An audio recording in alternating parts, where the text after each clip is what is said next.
Now we move to 2024 and would love to pick the mind of the head football coach of the Georgia Tech Yellow Jackets, Brent Key, who joins us here in the locker room on the Fan 680 93.7 FM. Thank you for breakfast and good morning, Coach Key. What's up, guys? How y'all doing? How you doing? A lot of activity out here, a lot of positive energy you see out here. Take us through how you got to this point and what the messaging has been as you guys ramp things up through the spring. Yeah, we're on day 9 right now, which, when you're in day 9 of spring practice, and, I'm all about routine and creating a routine for the guys so they know what to expect every day when they come in. They know what to expect from practice, where to get where they need to go.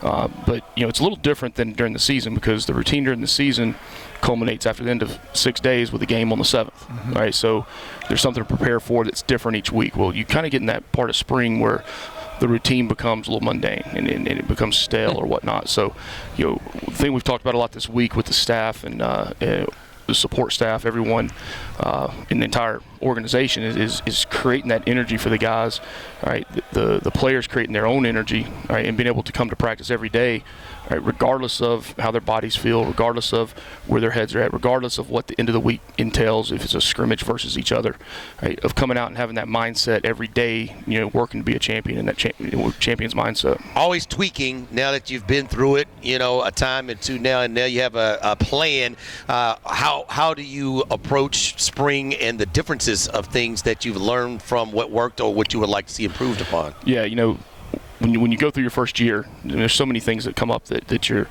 as well as you might be prepared for it, there's things that come up that are unplanned, right, that you have to adjust on. And, a lot of people that I get advice from and talk to, probably the most overwhelming thing I heard after the first year was you can choose to ignore those things that needed to be fixed, right, and you can hope that they correct themselves.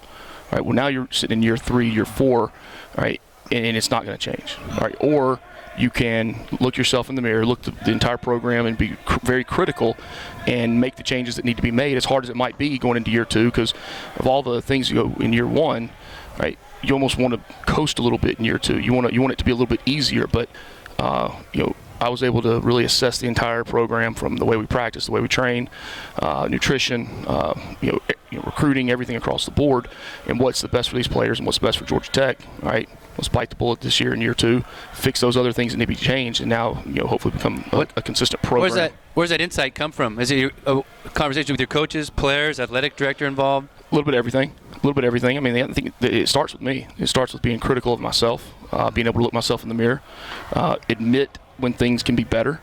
And I think that's the hardest thing in human nature is to be able to admit that it starts with us, it starts with you, me, and then be able to carry it out through the rest of the organization. So, but there's a lot of talks with whether it be sports science, whether it be research and analytics, whether it be just the X's and O's on the field, recruiting, evaluation of personnel, all those things. Coach, you're getting a little bit older now as far as your team on the football field.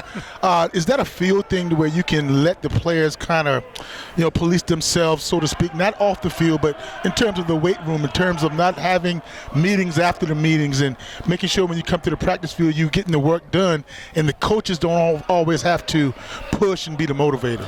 Yeah, you always hope that, Joe. You hope that that's the case, and I think when you get elite player-led teams that's the case. But I think we talked about it on last Tuesday. I talked about it after practice that that winning and there's nothing consistent with winning year to year.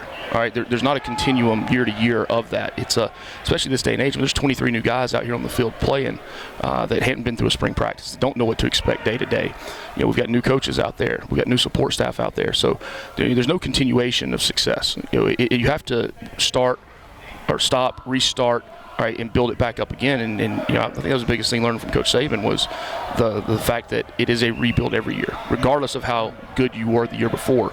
Right, you can't think about that. You can't think that that's just going to help propel you into the next season. Georgia Tech head football coach Brent Key joining us here in the locker room on the Fan 680 93.7 FM. You talk about changes. You made some changes on the defensive side of the ball. How tough is that conversation, and how quickly did you feel like you had to get that to kind of get to where you guys want to be? First off, it's extremely hard. Yeah. That's probably the hardest thing about leadership is when you have to make those decisions, especially when people are close friends, good men, good husbands, good fathers, just good people.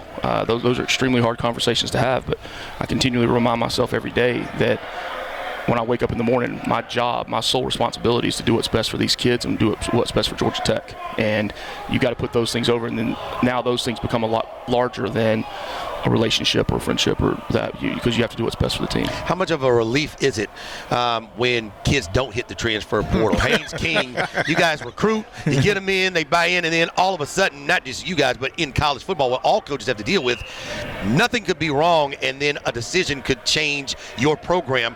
How much of a relief is it to have Haynes King stay and now be able to come back with the opportunity to be one of the best quarterbacks in the ACC and maybe all of college football? Yeah, it starts and stops with the quarterback. We all know that. But it's the people around him too that made it that had choices. They had things presented to them and in front of them, and they made the decision to stay here and be a part of this. And to have the entire offensive line back, to have 3 inside guys on the D-line back that are tremendous football players and just getting better every day with Jess Simpson coaching them up front. And the guys around the supporting cast, I think, is what's important. But again, it's all led with the quarterback. When that quarterback shows commitment, when that quarterback shows that there's something special. There's a team here, and the bonds that take place in the locker room, right? That's what really trickles down now to the rest of the team. I would say getting a guy like Jess in here has got to be huge with his recruiting ties. Obviously, he had some great success at Buford. How much do you lean on him now to potentially say, hey, maybe get me in a building that I hadn't been in before? Yeah, when we reassessed the entire recruiting, I thought we signed a really good class last year in recruiting, but there's no complacency in what we're doing. You've got to consistently work to be better than you were the day before. Every time you come out, every time you approach anything in this profession, and to be able to get guys in places in the state. Really the way we're recruiting now, we're recruiting the state of Atlanta and we're recruiting the state of Georgia, two separate things. And Jess does have great relationships. He's a relationship person, as good of a coach as he is with the techniques and the fundamentals of coaching defensive linemen. He's unbelievable with relationships. And recruiting is an everyday thing. Whether you're recruiting high school kids, whether it's guys from the portal, but the most important is recruiting your own team every day. Make sure you're building those relationships that are sustainable, real relationships with those guys. Because the more real the relationships are, the harder you're going to be able to coach them, the more you're going to be able to get out of them. What would you like to see, Coach, as far as recruiting and the dead period, when you can sign guys, early signing period, do it in the summer? What would you like to take more pressure off of coaches always being on the road and having it be a year-round thing? Joe, there's so many different options out there of things that are being talked about. But it's a 365-day thing. Great coaches put pressure on themselves because whether you're on the road or not on the road, the recruiting that takes place in the office, the recruiting, the evaluation of players. I mean, I think I watched probably 80 to 100 over the last 24 hours, different guys. Wow. And it's constant, but I do believe in the mental health, not just of the players, but also of the coaches and the assistant coaches, because sometimes you get a little tunnel vision as the head coach, and it takes people that you're close to and people you trust to be like, hey, let's pull back. We need a little time to breathe here. I'll never forget the guy who took over down the road, Kirby, coming from Alabama and doing what he did, and first thing he said, we got to get bigger and faster and stronger on the lines of scrimmage. And I think we're seeing that here with your guys too. Is that something, being in Alabama and then coming here, something you've made a real concerted effort to improve? Yeah, that's just my background in college football. Having worked so many years for O'Leary and Saban. I mean, there was a thing we talked about in the office all the time when we were really building the program at UCF of you can't get better until you get bigger. And I mean, no offense, but there's very few guys like this one right here. College football Hall of Famer. Yeah, exactly. No, but 5'10" and a half. But the game's changed. Stung him. The game has changed. Yeah. Right? It is a sideline to sideline game as well now. All right, but at the end of the day, you line up. It's 3rd and 1, 3rd and 2. All right, you got to be able to stop the run. You got to be able to get the first down running the football. All right, you got to keep the chains moving. It's the durability that takes place when you practice the way that we practice. The physicality that we want to have as a football team, the toughness and the demeanor we want to have. All right, there's a reason there's weight classes in boxing. Right.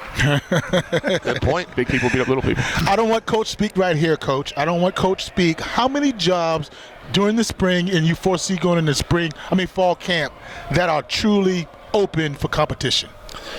I would say the big thing on the offense is finding the right connection collection of offensive linemen. Right, who are the best 5? Who is the 6, 7, 8, right, 9, 10? All right, but developing the versatility that when someone goes down, right, your 6th best O lineman goes in, not just the next best at that position. The different personnel groupings that we're using to get the skill players on the field offensively, who are the best fits there, and then defensively, I think the competition in the back end of who are those guys that are going to come into play. The linebacker spot's got really good competition now, which has been really good to see. And I think both defensive end spots. Kevin Harris has had a good camp so far. The other guy, Josh Robinson, on the other side has had a really, really solid spring. All right, but who else? You're not going to play you're not playing 11 guys on defense. It's not the way it goes. Georgia Tech head football coach Brent Key joining us here in the locker room on the Fan 680 93.7 FM. Every season has its challenges. You guys are going to have one of the toughest schedules in all of college football. You got to play it. You got 3 bye weeks. You got to be off for them, and you got to go over to Ireland to play your first game. What's your assessment of all of that going down in one season? So what? Now what? I mean, put the ball down. I like it. For every second I sit here and complain about that, I mean, we're not getting work done. We're not moving forward. Right. It is what it is. I mean, you can use every cliche term you want, but at the end of the day, we're going to line up every Saturday and play games. And I think we're extremely fortunate to be able to play a really competitive, good schedule this year. It should be really fun for the fans, and we'll be underdogs, so I love it. Do you think that 75% of your kids on the field right now know who sings this song, which is Thriller by Michael Jackson? Or PYT came on earlier? What was it? It was Billie Jean. Billie Jean. Yes. I would say probably about as many know that as I know the music they listen to. Oh, my goodness. So less than 50. Yeah, it's probably 50-50. Okay. And you think they do. They're singing, they're dancing, they're moving. Right. They don't have a clue who sings it, though.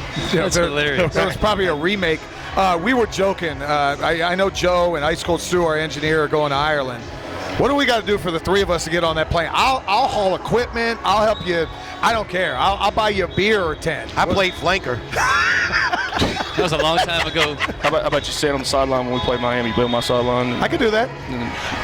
White and gold. Yes. Yes. Black and gold. Yes. That's got to be a requirement. Yes. If it gets me to Ireland, I'm there. Hey, it's not getting y'all there. It's getting y'all back. My wife might want me to stay over there anyway. Wrapping up with Georgia Tech head football coach Brent Key, who joins us here in the locker room on the Fan 680 93.7 FM. The offense, the explosive plays, the gamesmanship. You talked about you got to have the quarterback. What most excites you about what was good last year that you think could be improved on this year? I think really when you have a dynamic offense and you have players that can make plays in a handful of them, right? I think it starts and stops with unselfishness of the players, right? I've shown some of the guys on the team some clips from a national championship game a couple years ago. I won't say what team it was. And guys are out there doing paper, rock, scissors to see who's going to be able to block for the other one catching the bubble screener than now, right? And then the guys that are blocking just absolutely taking it to the guys on the other side of the football. And then you flip it on the other side, vice versa, and it was that team's defense doing the same to their receivers. And I think we talk about toughness all the time. And what identifies the toughness of a football team? Well, the way you play on the perimeter, the way you can block and get off blocks, right? That is truly a huge factor nowadays in college football of how tough you are.